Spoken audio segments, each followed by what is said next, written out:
Assalamualaikum warahmatullahi wabarakatuh. Waalaikumsalam warahmatullahi wabarakatuh. Alhamdulillahi rabbil alamin. Wassalatu wassalamu ala asyrafil anbiya'i wal mursalin sayyidina wa habibina wa maulana Muhammadin wa ala alihi wa sahbihi ajma'in, amma ba'd.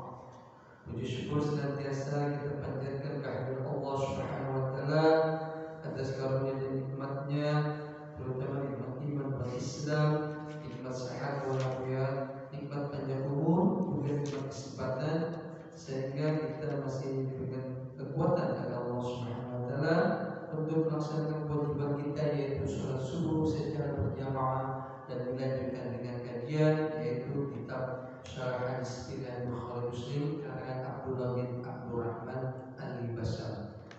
Salawat sering salam dan berkah kita sanjungkan kepada baginda kita Nabi besar Muhammad sallallahu alaihi wasallam, keluarga sahabat serta umat Islam yang istiqomah dengan sunnah-sunnahnya. Mudah-mudahan kita termasuk di dalamnya dan mendapatkan syafaat baginda Rasulullah sallallahu alaihi wasallam di yaumil qiyamah nanti. Amin ya rabbal alamin. Jamaah sholat subuh yang dirahmati Allah, kita akan lanjutkan kajian kita dengan tema imamah, dan pada hari ini kita akan membahas hadis ke-75. Ana Abdullahi bin Yazid al-Khatmi al-Ansari radhiyallahu anhu qala, yang artinya dari Abdullah bin Yazid al-Khatmi al-Ansari radhiyallahu anhu, dia berkata, Al-Bara bin Azib, dan dia bukan seorang dusta, berkata, jika Rasulullah SAW mengucapkan Samiallahu liman hamidah, maka tak seorang pun di antara kami membungkukkan punggungnya hingga Rasulullah SAW sujud, kemudian kami sujud sesudahnya. Penjelasan lafaz naqa'u dalam keadaan marfu tidak mengikuti yaqa'u pertama yang mansub karena hatta, karena maknanya tidak sama. Makna dari hadis tersebut, perawi yang dapat dipercaya ini menuturkan bahwa Rasulullah SAW mengimami para sahabat dalam suatu sholat. Adapun gerakan para makmum dilakukan setelah sempurnanya gerakan beliau. Beliau ini di sini adalah baginda Rasulullah SAW. Jika beliau mengangkat kepala dari ruku dan mengucapkan Samiallahu liman hamidah, maka para sahabat mengangkat kepala sesudah itu. Dan jika beliau turun untuk sujud, maka mereka pun turun untuk sujud setelah itu. Kesimpulan dari hadis tersebut, yang pertama, sifat gerakan para sahabat yang mengikuti gerakan Rasulullah SAW dalam sholat, bahwa mereka tidak berpindah dari berdiri ke sujud hingga beliau sujud. Yang kedua, cara mengikuti imam harus seperti gambaran ini, tidak mendahului imam, karena yang demikian itu diharamkan. Ini luar biasanya ya, di dalam sholat jangan sampai mendahului imam gerakannya. Dapat menggugurkan sholat dan tidak sesuai. Makmum juga tidak boleh terlalu jauh tertinggal dari imam. Yang ketiga, dalam hadis ini terkandung dalil tentang lamanya tumaninah setelah ruku. Makmum bergerak berbarengan dengan gerakan dan perkataan imam adalah makruh kecuali takbiratul ihram. Jadi dalam hadis ini juga harus disesuaikan dengan gerakan tumaninahnya setelah ruku. Kemudian catatannya adalah kecuali takbiratul ihram, bergerak berbarengan dengan gerakan dan perkataan imam adalah makruh. Kita lanjut ke hadis ke-76 dari Abu Hurairah radhiyallahu anhu bahwa Rasulullah SAW bersabda, jika imam mengucapkan amin, maka ucapkan pula amin.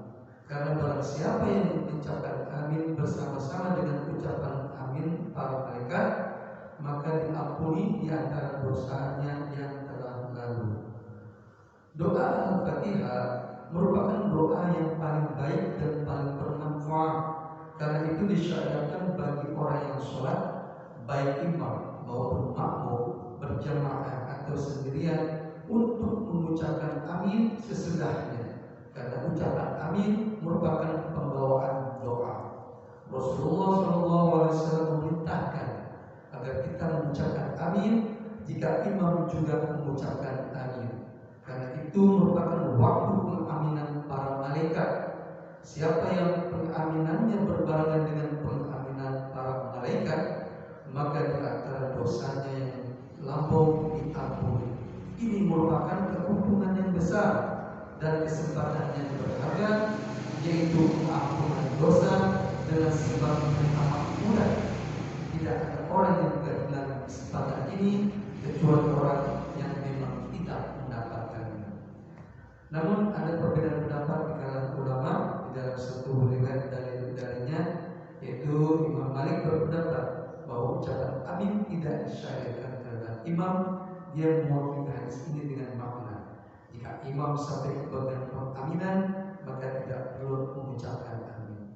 Asy-Syafi'i dan Ahmad mensunahkan ucapan amin bagi imam dan makmum serta orang yang sholat sendirian, yang didasarkan pada zahir hadis dalam bab ini dan juga hadis lainnya.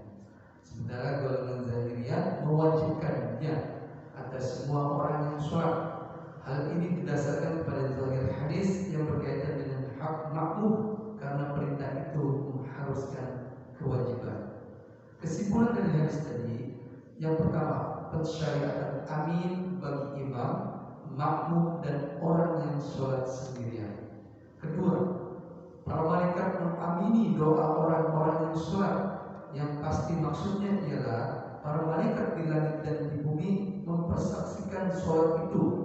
Hal ini didasarkan kepada hadis yang ditahrij Al-Bukhari bahwa Rasulullah SAW bersabda, jika salah seseorang di antara kalian mengucapkan amin, maka para malaikat di langit juga mengucapkan amin, sehingga yang satu berbarengan dengan yang lain, maka Allah mengampuni antara dosanya yang telah lalu. Ketiga, keutamaan ucapan amin dan ia menjadi sebab pengampunan dosa. Namun menurut para ulama peneliti, pengampunan dosa ini khusus berlaku untuk dosa-dosa kecil. Adapun dosa-dosa besar harus dilakukan dengan taubat. Keempat, bagi orang mukmin yang berdoa harus melakukannya sepenuh hati. Yang kelima, Al-Bukhari menjadikan hadis ini sebagai dalil atas pensyariatan mengucapkan amin dengan suara nyaring bagi imam, karena beliau mengkaitkan pengaminan para makmum dengan pengaminannya, sehingga dia perlu menyaringkannya. Ini juga merupakan pendapat jumhur. Terakhir, yang lebih baik bagi orang yang berdoa ialah menyerupai para malaikat dalam segala sifat yang menjadi sebab pengabulan doa, seperti tunduk, khusyuk, suci, halal makanan, minuman dan pakaiannya, dan menghadap kepada Allah dengan sepenuh hati. Alhamdulillah, dua hadis pada pagi hari ini. Semoga hadis ini bermanfaat bagi kita. Untuk penjelasan hadis ke-75 kita ulangi bahwa di sini dalam satu riwayat ketika baginda Rasulullah SAW dalam surat mengucapkan Sami'allahu liman hamidah, maka tak seorang pun di antara kami atau jamaah atau pengikutnya dalam surat itu makmum membukukan punggungnya. Jadi begitu Sami'allahu liman hamidah bangkit dari ruku, kemudian sebelum Rasulullah sujud, sahabat baru melakukan bangun dari ruku. Kemudian cara mengikuti imam harus seperti gambaran ini. Artinya tidak boleh mendahului imam, karena yang demikian itu diharapkan dapat menggugurkan sholat dan tidak sesuai. Kedua, di sini menjelaskan tentang mengucapkan amin. Jika imam mengucapkan amin, maka para makmum pun juga ikut mengucapkan amin atau mengaminkannya di dalam surat Al-Fatihah. ini sangat jelas bahwa pensyariatan amin bagi imam, baik itu sholat sendirian maupun sholat berjamaah. Oleh karena itu kita pada saat melakukan sholat disyariatkan untuk mengucapkan amin, di mana ketika kita membaca amin ini maka para malaikat pun ikut mengamini doa yang kita lakukan. Yang dimana di sini jika salah seorang yang mengucapkan amin, maka para malaikat di langit juga mengucapkan amin, sehingga yang satu berbarengan dengan yang lain, maka Allah mengampuni di antara dosa yang telah lampau. Dan dosa yang diampuni adalah untuk dosa-dosa kecil, bukan dosa besar. Karena yang dosa besar tetap harus melakukan taubatan nasuha. Kemudian terakhir, yang ini mungkin sebagai pegangan sebagai orang imam, pensyariatan mengucapkan amin dengan suara nyaring bagi imam, karena beliau mengkaitkan pengaminan para makmum dengan pengaminannya, sehingga dia perlu menyaringkannya. Maksud menyaringkannya ini mungkin lebih kepada ketika mengucapkan amin bisa terdengar oleh para makmumnya, bukan harus keras-keras juga gitu. Setidaknya pengucapan amin ini makmum kita bisa mendengar apa yang diucapkan amin imam kita. Tentunya ini juga harus kita lakukan. Demikian dua hadis ini, mudah-mudahan ini sangat bermanfaat bagi kita, terutama bagi saya pribadi dan tentunya bagi kita semua yang hadir di sini dan yang mendengarkan di rumah. Tentunya ini menambah pengetahuan kita dan menjadikan ibadah kita, terutama ibadah sholat kita, jauh lebih baik sesuai dengan ketentuan dan tuntunan baginda Rasulullah SAW. Mohon maaf atas segala kekurangannya. Wabillahi taufiq wal hidayah. Wassalamualaikum